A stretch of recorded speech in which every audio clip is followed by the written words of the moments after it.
तर मुंबई महापालिकेत काँग्रेसच्या गटनेतेपदी अशरफ आझमी यांच्या नावावर शिक्कामोर्तब झालाय। अशरफ आझमी मुंबई महापालिकेत तिसऱ्यांदा नगरसेवक झाले।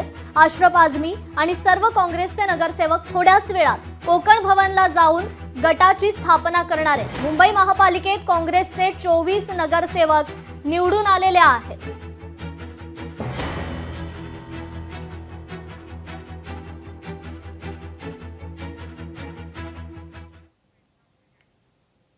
तर वेंगुर्ला ठाकरेंच्या शिवसेनेला शिंदेंच्या शिवसेनेने धक्का दिलाय। ठाकरेंच्या 300 पदाधिकारी कार्यकर्त्यांनी शिवसेनेत प्रवेश केलाय। झेडपी पंचायत समिती निवडणुकीत शिवसेनेची ताकद यामुळे वाढणार आहे। वेंगुर्ला तालुक्यात ठाकरेंच्या शिवसेनेला मात्र हा मोठा धक्का बसलाय। ठाकरे गटाचे वेंगुर्ला तालुका प्रमुख यशवंत परब यांच्यासह सुमारे 300 पदाधिकारी आणि कार्यकर्त्यांनी शिंदेंच्या शिवसेनेत प्रवेश केलाय। युवा सेनेचे तालुका प्रमुख पंकज शिरसाट, माजी जिल्हा परिषद सदस्य योगिता परब, माजी शहर प्रमुख अजित राऊळ, माजी उपनगराध्यक्ष अस्मिता राऊळ यांच्यासहित अनेक पदाधिकाऱ्यांनी शिंदेंच्या शिवसेनेत प्रवेश केलेला आहे।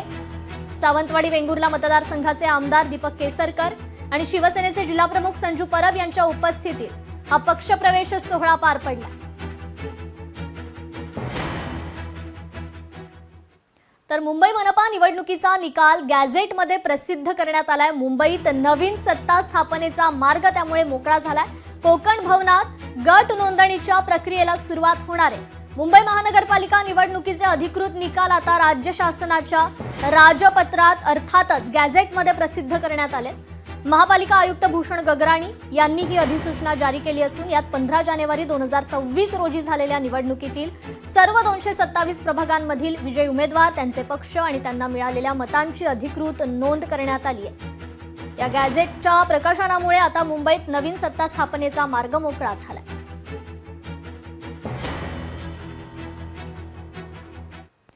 तर शिरूरमध्ये अजित पवारांच्या राष्ट्रवादीला धक्का बसलाय। पोपटराव गावडे मुलासह भाजपच्या वाटेवर आहेत। गावडे अजित पवारांच्या राष्ट्रवादीचे माजी आमदार आहेत। जिल्हा परिषदेची उमेदवारी न मिळाल्यानं ते नाराज असल्याची चर्चा आहे। शिरूर तालुक्यातील टाकळी हाजी जिल्हा परिषद गटात मोठ्या घडामोडी घडतायत। जिल्हा परिषदेची उमेदवारी न मिळाल्यानं अजित पवारांच्या राष्ट्रवादीतून माजी आमदार पोपटराव गावडे आणि त्यांचे पुत्र राजेंद्र गावडे शेकडो कार्यकर्त्यांसह भाजपच्या वाटेवर आहेत।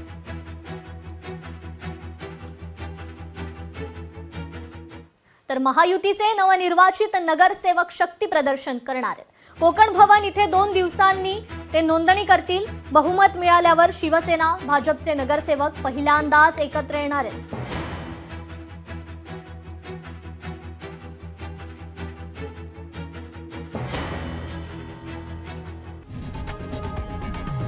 लोकशाही मराठी ऐका, पहा, जागरूक रहा।